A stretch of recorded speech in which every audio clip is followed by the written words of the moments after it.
tumatagal, lumalawak ang kakayanan ng social media. Sa dami ng impormasyon o hindi kaya'y litratong pwede mong i-post, nagagamit na rin ang social media sa paglutas ng krimen o hindi kaya paghahanap sa mga nagkasala sa batas. Live mula sa Quezon City, si Lala Roque may paandar. Ma'am Jess, may kasabihan tayo, no? Maliit ang mundo, pero tila lalo pang liliit ang mundo, lalo na yung mga nagtatago sa batas. Dahil sa pamamagitan ng social media, nahuli ang tinuguri ang most wanted sa Maynila.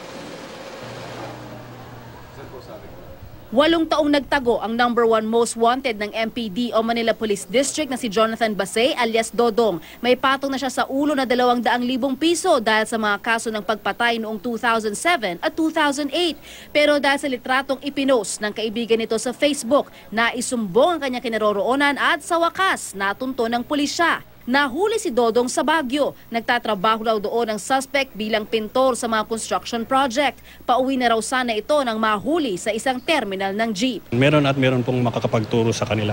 Hinayaan kong mahuli nila ako. Hindi ko binalak po sumuko.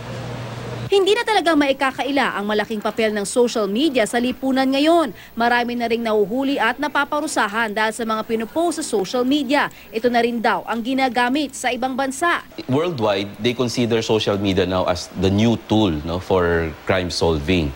Kasi nga, although hindi mo siya, parang hindi literally mauhuli mo siya, no, sa online, pero social media will help you in terms of gathering information.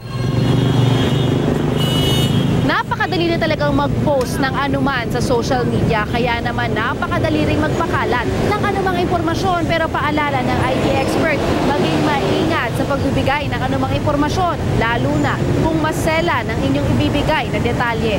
Hinihikayat naman ng PNP o Philippine National Police ang publiko na tulungan silang mahuli ang mga pasaway at kriminal sa pamamagitan ng mga social networking site. Pero para sa kaligtasan daw ng mga magbibigay ng maselang impormasyon, pwedeng dumiretso sa kanilang tanggapan.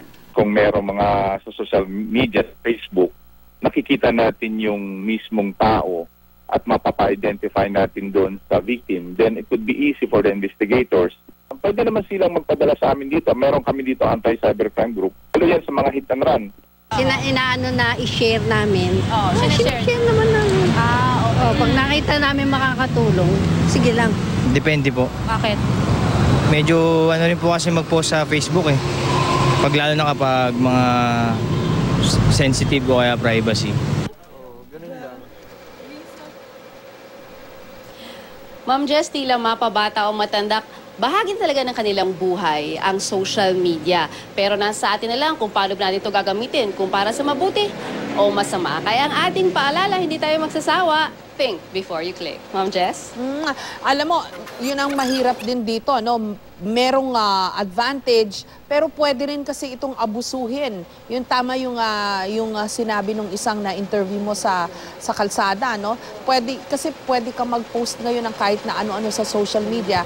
Minsan hindi pa verified, pag na-brand ka na, yun na yun.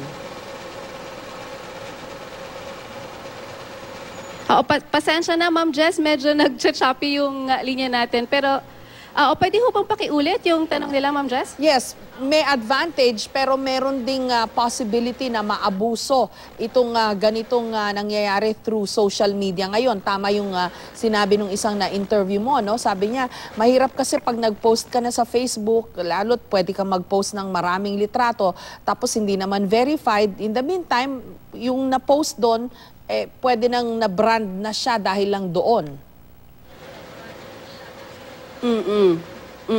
Yan din yung nabanggit sa atin ni Jerry Liao, no? Yung IT expert, na kaakib talaga nitong social media, yung ganyan na pang-aabuso. Kaya naman sinabi rin ng PNP, pag meron silang mga nakukuhang impormasyon, lalo na kung masiselang impormasyon, kailangan talaga nilang i-verify. Hanggat maaari po, ay hindi daw talaga nila binibigyan ng, kumbaga, bigat agad yung naipopost lamang sa mga social media, lalo na kung maselang impormasyon. Kaya hinihikayat nila na pag ganito, pumunta pumunta na lamang sa kanilang tanggapan dahil kailangan nilang malaman kung authentic. Lalo na may mga pagkakataon, hindi ho ba, Ma'am Jess, na natatamper o pwedeng mabago yung litrato o maaring video na ipapakita ngayon sa publiko, Ma'am Jess, through social media. Okay, maraming salamat sa iyo, Lala Roque, at sa iyong paandar.